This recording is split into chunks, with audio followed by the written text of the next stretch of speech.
अगदी निशंक मनाने जा. मी म्हणाले, मलाही एकांत हवाच होता. शीलावती, तू थांब थोडा वेळ. तुम्ही सर्वजणी गेलात तर मला फार एकटे वाटेल. मी तिला हातानेच थांबण्याची खूण केली. थांब ग बाई शिले तू. तुला प्रिय सखी म्हणून स्वयंवर मंडपातही प्रवेश मिळेल. आमचं थोडंच तसं आहे. चला ग, आपण जाऊया. या साऱ्या चिवचिवाट करत घाईघाईने निघून गेले. मी शीलावतीला मुद्दाम विचारले, का ग? राजनगरीच्या बाहेर मुक्काम करण्यात त्यांचा कोणता हेतू असावा? तुला काय वाटतंय? ती खट्टाळपणे म्हणाली, तुला पळवून नेण्याचा तर हेतू नाही ना? सांभाळ गं बाई. हे मोठे लोक काय ग, आपल्या मनात येईल तसं वागतात. खरं सांग, तुझ्या स्वप्नात येऊन तर त्यांनी काही सांगितलं नाही ना? तुला मागं त्यांनी स्वप्नातच वचन दिलं होतं ना? खरं खरं सांग. या प्रिय सखीपासून तू काहीही लपवू नकोस. काहीतरीच काय? मला पळवून नेणं एवढी सोपी गोष्ट आहे होय? त्यांना निमंत्रण तर गेलंच नसणार. पण आता तरी त्यांना सन्मानाने नगरात आणायला नको का? मी तिला मुद्दामच विचारले. त्यांच्या नगराबाहेर आणण्याचा अंतस्थ हेतू मला ठाऊक होता. अगं, तुला काहीच ठाऊक नाही वाटतं. श्रीकृष्ण आल्याचं कळताच आपले पौरजन त्यांच्याकडे धाव घेणार. हे जाणून आपल्या थोरल्या महाराजांनी त्यांना स्वतः निमंत्रण पाठवून नगरात येऊन तिथल्या शिबिरात राहावे अशी विनंती केली होती. पण श्रीकृष्णांनी ती नम्रपणानं नाकारून मी स्वयंवर प्रसंगी स्वतः तिथे येईन असा संदेश धाडला. मी स्वतःशीच हसले. त्यांचे विवाह मंडपात कामच काय? तिथे येण्याचे त्यांनी काहीच कारण नाही. सीमेवरून कार्य साध्य करणे त्यांना सुलभ जाणार आहे. मी मनात म्हणाले. प्रत्यक्षात तिला म्हणाले, ठीक आहे, तू आता जाऊ शकतेस.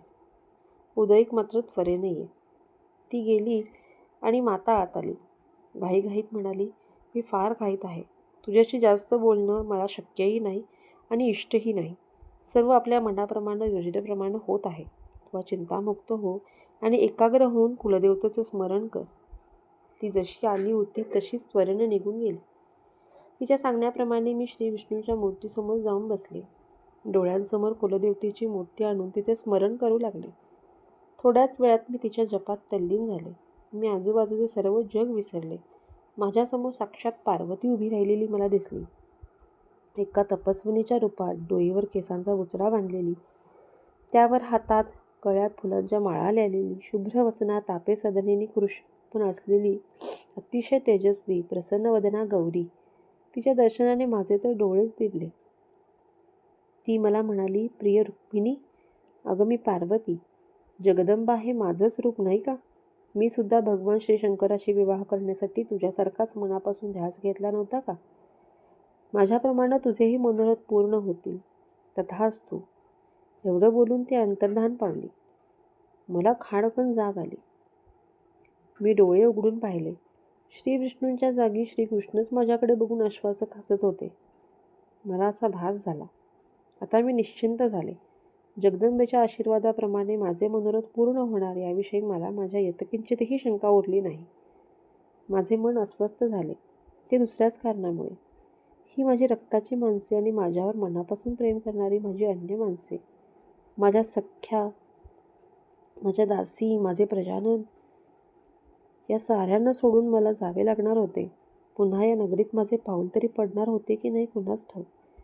कारण आमच्या विवाहाने शिशुपालाचा माझ्याशी विवाह करण्याचा डाव उधळला जाणार होता. पर्यायाने तो आणि जरासंध दुखवले जाणार होते. म्हणजेच रुक्मिदादाही त्वेषाने चवताळून उठणार होता. आत्तापर्यंत त्याचे आणि श्रीकृष्णाचे छुपे वैर होते, ते आता उघड हाडवैर होणार होते. त्याची परिणती कोणत्या भयंकर घटनेत होईल त्याची कल्पनाही करवत नव्हती. नकळत माझ्या डोळ्यातून अश्रूंचा पूर वाहू लागला. मी तो मुक्तपणे वाहू देत होते, कारण आता माझ्या आजूबाजूला कुणीच नव्हते. विरह दुःखाचा निचरा झाला की मन मोकळे होते. विवाहाचा निखळ आनंद माझ्या नशिबात नव्हता हेच खरे. अशा अवस्थेत बसलेली असताना दासीने आत येऊ का म्हणून विचारणा केली. मी डोळे पुसून सावरून बसले. ती आत आली. म्हणाली, देवी, महाराणींचा आदेश आहे. राजकुलाशी संबंधित वयोवृद्ध, तपोवृद्ध थोर मंडळींचे आगमन झाले आहे. त्यांना वंदन करण्यासाठी आपल्याला पाचारण केले आहे.